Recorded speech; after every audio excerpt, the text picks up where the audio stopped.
Srinidhi one में Srinidhi one में राधा रमण जी राधे राधे राधे राधे राधे राधे राधे राधे राधे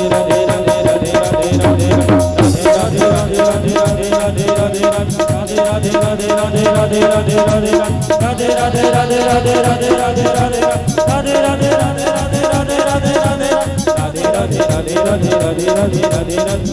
राधे जय जय श्री राम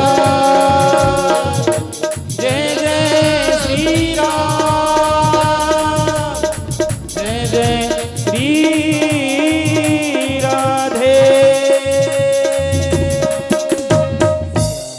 बोली भागवत भगवान की जय।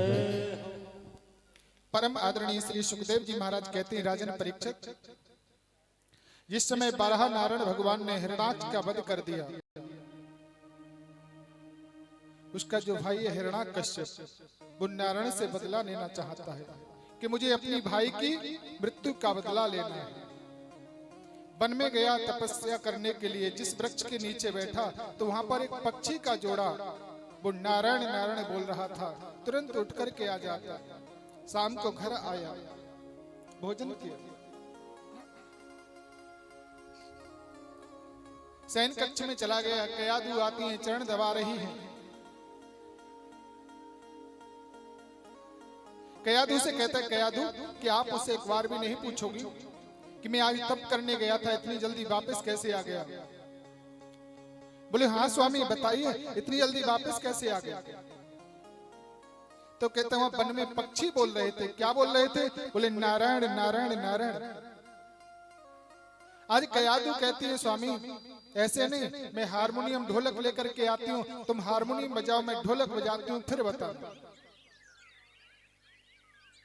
और पूरी 108 की माला कहल वाली नारायण नारायण का पूरा महामंत्र का जप, उसके बाद में शयन किया, प्रातः काल वन के लिए चला जाता है। इधर वही गर्भस्थ शिशु प्रहलाद में नारायण का अंश आ गया, वन में जाता है तप करने के लिए।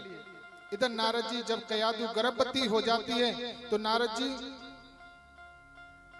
की प्रेरणा होती है, इंद्र से छुड़ा करके नारद जी ले जाते हैं कयादू के लिए अपने आश्रम पर। गर्भस्थ अवस्था में उनको सत्संग सुनाते हैं।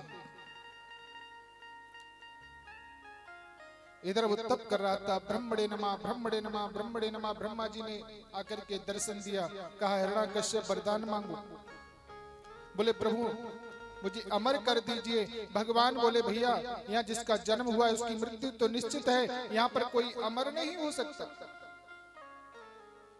कोई दूसरा वरदान मांगो। हिरण्याकश्यप कहता है, न दिन में मरू, न रात में मरू, न ऊपर मरू, न नीचे मरू, न बाहर मरू, न भीतर मरू, न अस्त्र से मरू, न शस्त्र से मरू, न कई एक रूपधारी मुझे मार पाए। ब्रह्मा जी बोले फिर तो आप अमर ही हो गए। बोले प्रभु ये तुम जानो। ब्रह्मा जी तथास्तु कह के चले जाते। आज हिरण्याकश्यप आता है अपने नगर में, नारद जी कयादू को लेकर के आ जाते हैं। बोले इंद्र ले जा रहा था, उससे मैंने छुड़ा लिया, अपने आश्रम पर रखा। कयादू के पुत्र का जन्म हुआ, धीरे धीरे बड़ा होता है, नाम रखा गया प्रहलाद। प्रहलाद जी बड़े होते हैं तो गुरु संडा मार्ग के विद्यालय में उनको पढ़ने के लिए भेज देते हैं। आज जब भी समय मिलता है तो गोविंद जय जय गोपाल जय जय, गोविंद जय जय गोपाल जय जय। एक दिन गुरुजी ने देख लिया, इंटरवल का समय था, गुरुजी ने डांटा, बोले क्या यही पढ़ते हो यहाँ पर? गुरुजी को सब विद्यालय में जो पढ़ते थे सुना दिए। हिरण्याकश्यप को जब पता चली तो प्रहलाद को मारने के लिए अनेक युक्तियों का उपयोग किया। हाथी के पैर के नीचे दबाया, पहाड़ों से गिरवाया, विषैले सर्पों से कटवाया, गरम कढ़ाई में तेल करके उसमें छुड़वाया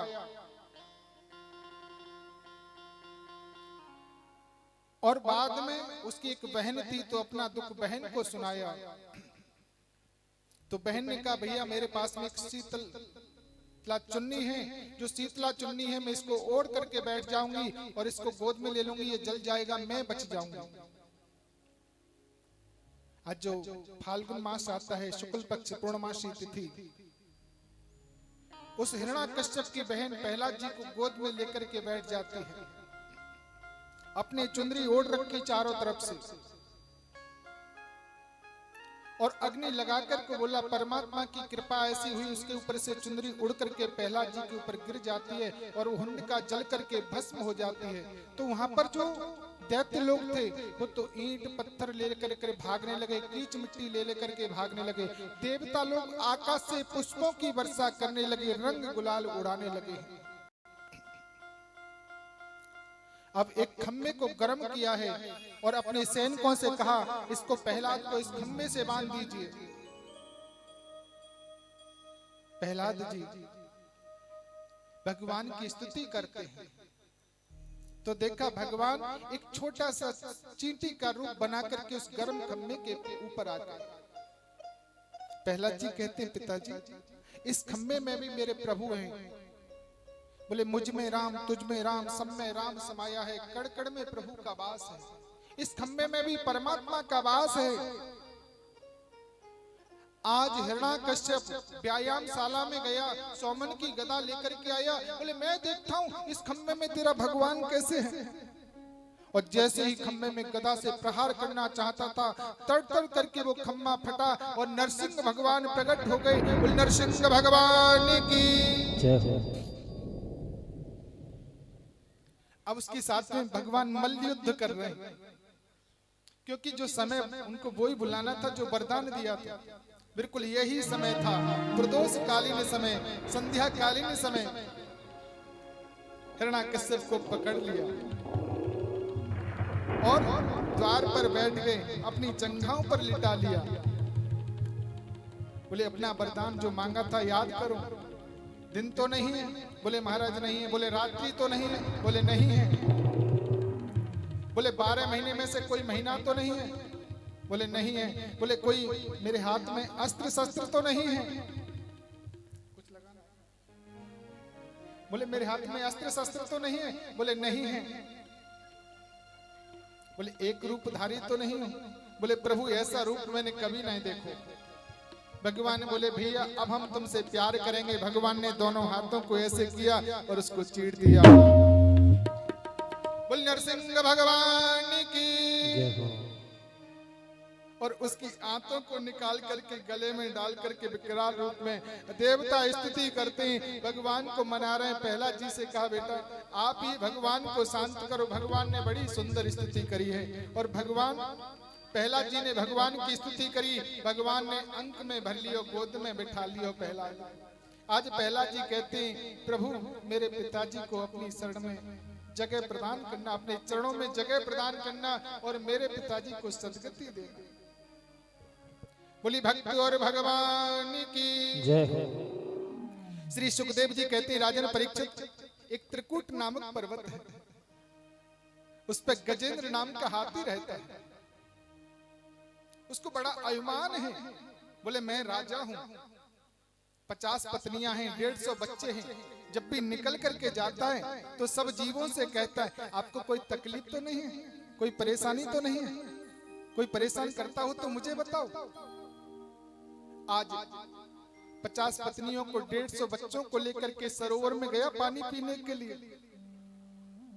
पानी पीने लगे।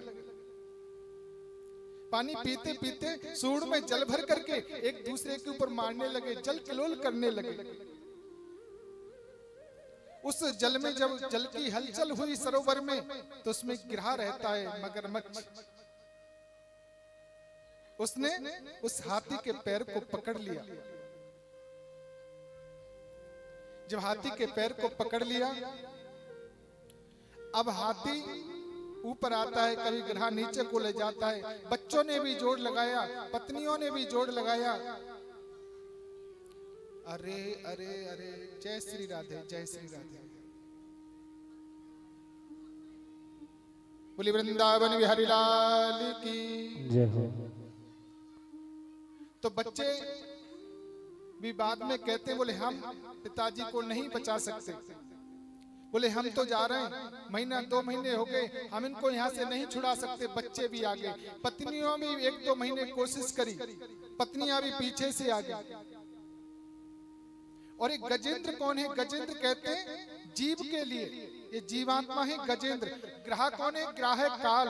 काल रूपी भेड़िया आकर के जब जीव को ग्रास बनाता है तो पहले घर वाले, रिश्तेदार, परिवार वाले सब कोशिश करते हैं साहब।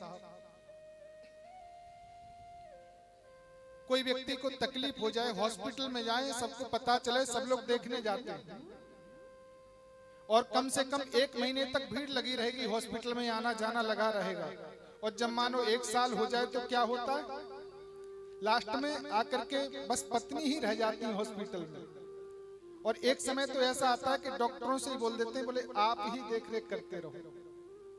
वही गजेंद्र के साथ में हुआ साहब। अकेला रह गया, पत्नी भी बच्चे भी छोड़ करके आ गया। मात्र जौ के समान सूंड रह गई। एक पुष्प बहा हुआ जा रहा था, सूंड में पकड़ लिया। गोविंद कहना चाहता है लेकिन कोई कह पाया, गोविंद बिंद नहीं कह पाया। ब्रह्मा जी विचार करते, बोले जाते तो हम भी बचाने के लिए गजेंद्र को, पर हमको तो बुलाया ही नहीं। माता दुर्गा कहती है, बोले जाते तो हम भी, पर हमें भी बुलाया नहीं। शंकर जी कहते, भैया तैयार तो हम भी बैठे थे नंदीश्वर पर हमको तो याद किया ही नहीं। जैसे ही गो कहा, मेरे गोविंद ने गरुड़ को आवाज लगाई। गरुड़ ने कहा आ रहा हूं, क्योंकि गरुड़ को भी अभिमान हो गया कि जब भी कहीं जल्दी में जाने का काम होता है तो प्रभु मुझे ही बुलाते। अब गरुड़ जी ने कहा आ रहा हूं, भगवान ने पुनः कहा, बोले आ तो रहा हूं, कह तो दिया। अब गरुड़ जी आए, बोले जल्दी से मेरी पीठ पे बैठो प्रभु, अभी क्षण में पहुंचा देता हूं आपको।